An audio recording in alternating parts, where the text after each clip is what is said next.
Hello, this is Dr. Dheeraj Masapu, and today I'm going to talk about a very important topic.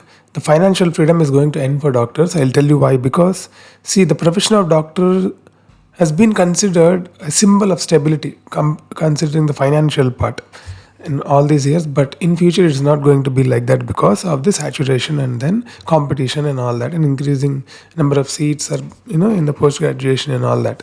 So, in this kind of situation, what should you do as a doctor to become financially free is what I'm going to tell you. First, let me tell you what is the financial burden of becoming a doctor.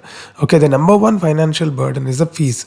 So, even if you study in a government college, for MBBS, you have to pay anywhere between 5,000 to 2,75,000 for 5.5 years, and for MD and MS anywhere between 6,000 rupees to 60,000. This looks okay, but how many people can get government colleges? So private medical college fees for MBBS would, for all 5.5 years, would be around 16 lakh 50,000 to up to 1 crore 37 lakh 50,000. So it can range in that level.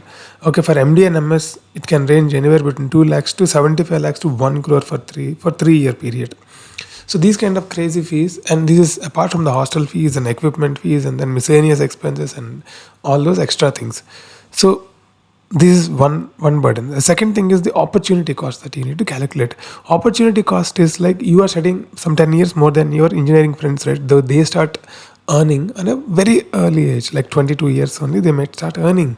So they have a jump start of 10 years ahead of you. So in the 10 years, even if they earn 50,000 per month, and for 6 lakh per year salary with a 10% hike, they would earn anywhere, if they invest properly, they would earn anywhere between 95 lakh 62,000.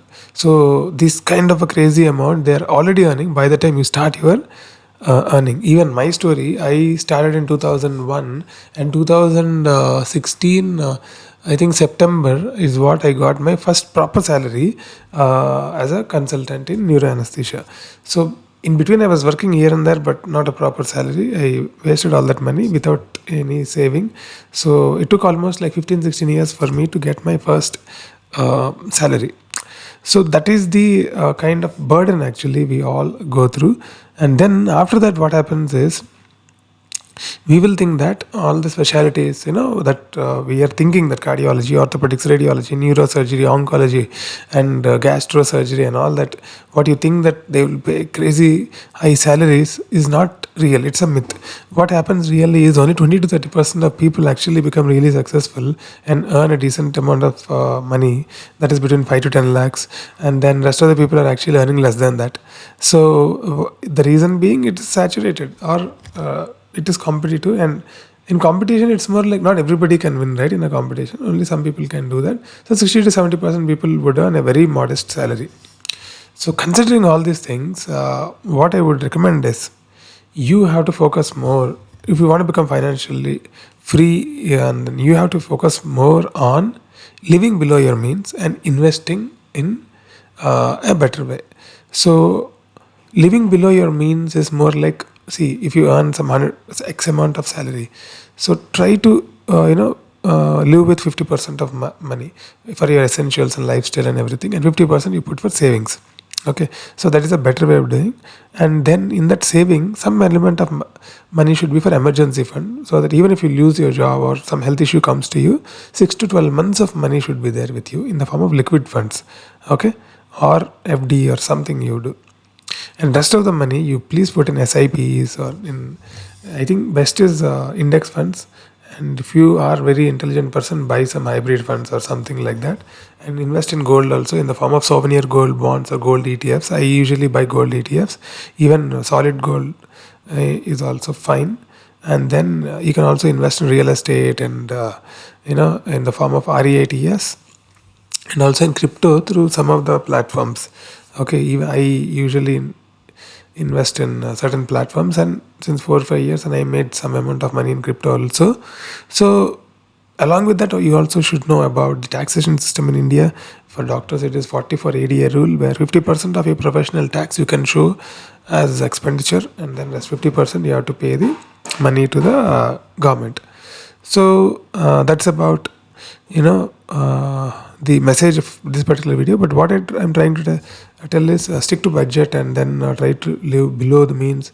So my professors used to tell me that, live like a resident, not like a consultant. So even if you earn a consultant salary, you have to live like a resident, and avoid luxury cars, avoid high and posh apartments and all that in early part of your career. You can buy later on, not in the early part of career.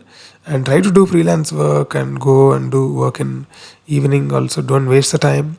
Do something, build some passive sources, or work somewhere, do some locum night shifts, earn some extra money, and put that for investment purpose, and they will keep compounding over a period of time, and you'll be shocked at the end of 10, 15, 20 years what kind of return you're going to get.